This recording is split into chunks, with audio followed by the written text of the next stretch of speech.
Долго време зборувам за проблемите кои што МИТ универзитет ги има со Министерството за образование, односно со Државниот просветен инспекторат, со Одборот за акредитација.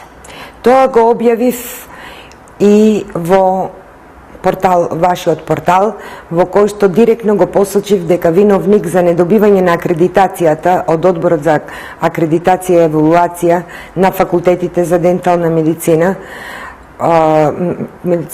Коледжот за медицинска козметологија и физиотерапија, Факултетот за медицина, Економскиот факултет и некои факултети по втор циклус студии акредитирани предходно за прв циклус на МИТ универзитет, дека виновникот лежи во премиерот. Сега јавно сакам да кажам дека ова организирана хајка, која што е започната уште во февруари месец, а денеска во раните утрински часови доби кулминација, во која што се буквално нападнати објектите, односно моето живеалиште, живеалиштето на моите родители во Македонски Брод, универзитетот МИТ со сите три негови кампуси, 2 во аеродром и 1 во центарот на градот Сити Галери.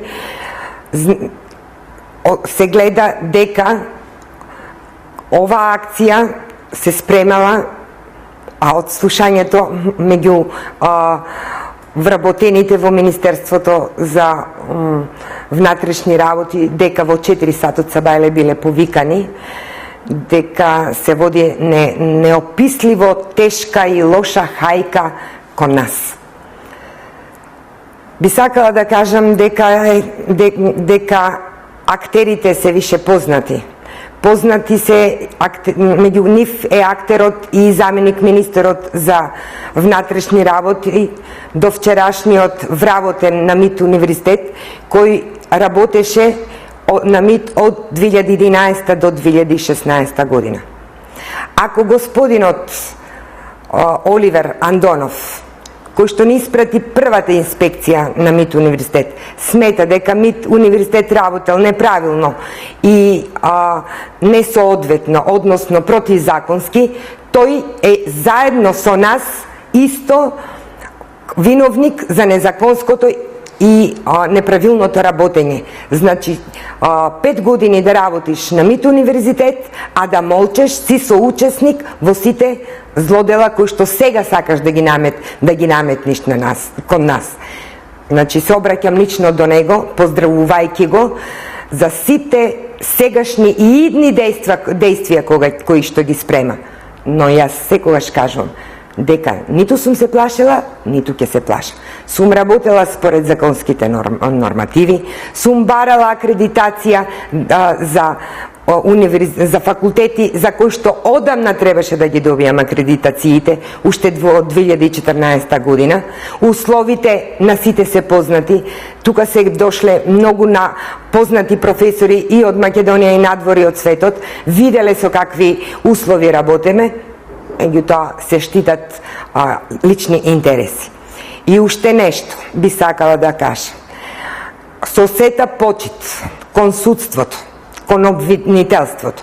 Меѓутоа, прочитувањето на порталите, иако ми се одземени мојот телефон, 2 мои телефони, телефонот на мојот син, телефонот на ректорот, од компјутерите, односно телефоните кои што ги имат моите пријатели, ги прочитав дека веста за одземените ствари, нотирани кои се одземени од МИТ универзитет, е излезена пред да ги напуштат објектите. Односно, пред да го напуштат објектот во аеродром на универзитетот и објектот во аеродром на каде што престојувам моментално, односно каде што живеам.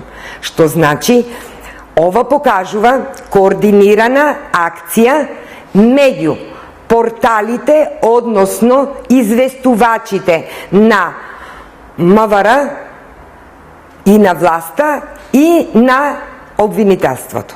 До кога? До кога се овакви закани? Zar je možno vakvi vo ova normalno vreme upadi so policija naoružana so zabi? Pa nije nitu ubisme, nitu zaklasme čovek. Nitu pa smetame da napravime nešto. Sve će se reše i sve će se procesuira preko sudski ponatamošni i preko istražni merki. Da li sme napravile krivično delo?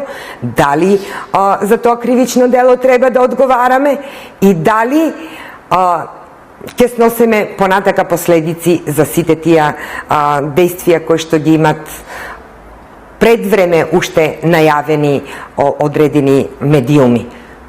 Мислам дека во петокот или четвртокот, како беше минатиот, Сител најави акција.